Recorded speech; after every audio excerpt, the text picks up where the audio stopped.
Pernah gak sih kamu bilang ke diri sendiri kayak gini?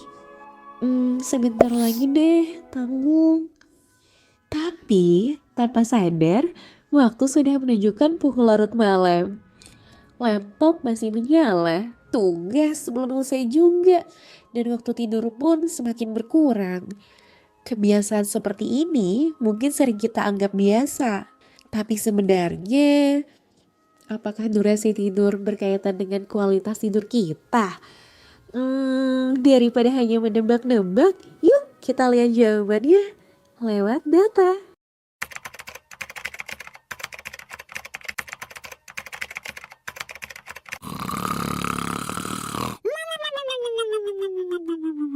Keesokan paginya, dampaknya mulai terasa. Mata masih terasa berat, tubuh menjadi lebih lelah, dan saat mengikuti perkuliahan pun rasanya sulit untuk benar-benar fokus. Kalau kamu pernah begadang, mungkin kondisi seperti ini terasa cukup familiar, bukan? Tapi, apakah semua itu memang berkaitan dengan durasi tidur? Atau sebenarnya ada faktor lain yang ikut memengaruhi? Nah, supaya jawabannya gak hanya berdasarkan dugaan, yuk kita coba lihat datanya. Di sini, kita menggunakan Sleep Health and Lifestyle Dataset yang berisi berbagai informasi seperti durasi tidur, kualitas tidur, tingkat stres, dan beberapa faktor gaya hidup lainnya. Setelah data tersebut diolah dan divisualisasikan, hubungan antar variabel mulai terlihat dengan lebih jelas.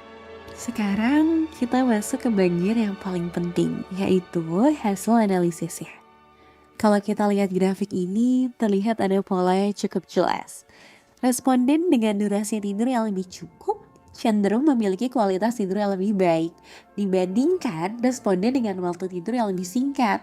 Artinya, tidur yang cukup bukan hanya membuat tubuh terasa lebih segar, tetapi juga berkaitan dengan kualitas tidur yang lebih baik. Tentu saja masih ada faktor lain yang dapat memengaruhi. Namun, dari hasil analisis ini, kita melihat bahwa durasi tidur memang memiliki hubungan dengan kualitas tidur. So, kebiasaan tidur yang sering kita anggap sepele, ternyata dapat memberikan dampak loh terhadap kualitas istirahat yang kita rasakan setiap hari. Nah, setelah melihat hasil analisisnya, kita jadi tahu kan bahwa menjaga durasi tidur bukan sekadar soal tidur lebih lama. Kebiasaan sederhana seperti menyelesaikan pekerjaan tepat waktu, mengurangi penggunaan ponsel sebelum tidur, dan mulai beristirahat lebih awal bisa menjadi langkah kecil untuk membantu menjaga kualitas tidur kita loh. Kita juga nggak harus berubah dalam satu malam kok. Yang penting mulai biasakan pola tidur yang lebih teratur, sedikit demi sedikit. Karena pada akhirnya tidur yang cukup bukan hanya membuat tubuh terasa lebih segar, tetapi juga membantu kita menjalani aktivitas sehari-hari dengan lebih baik.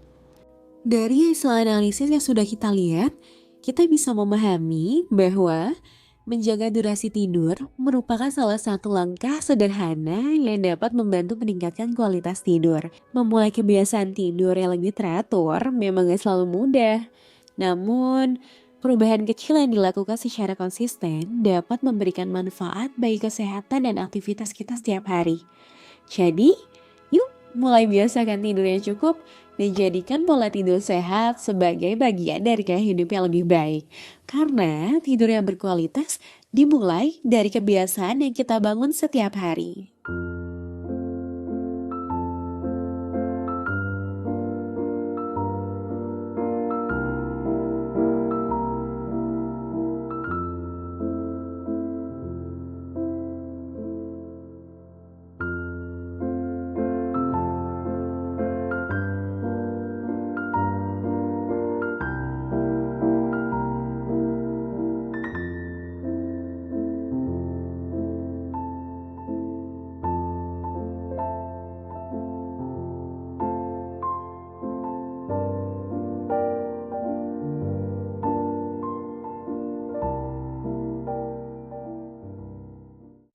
Hi guys, aku Marta and that's a wrap for today's video. Thank you so much for watching Marta Back sampai akhir. Martabak, every story bring your back. Di sini kita bakal terus berbagi cerita, mengulik fakta, dan membahas berbagai fenomena menarik di sekitar kita. Tentunya lewat animasi yang seru, ringan, dan mudah dipahami. So, stay tune buat konten-konten menarik berikutnya ya. See you on the next video. Bye-bye.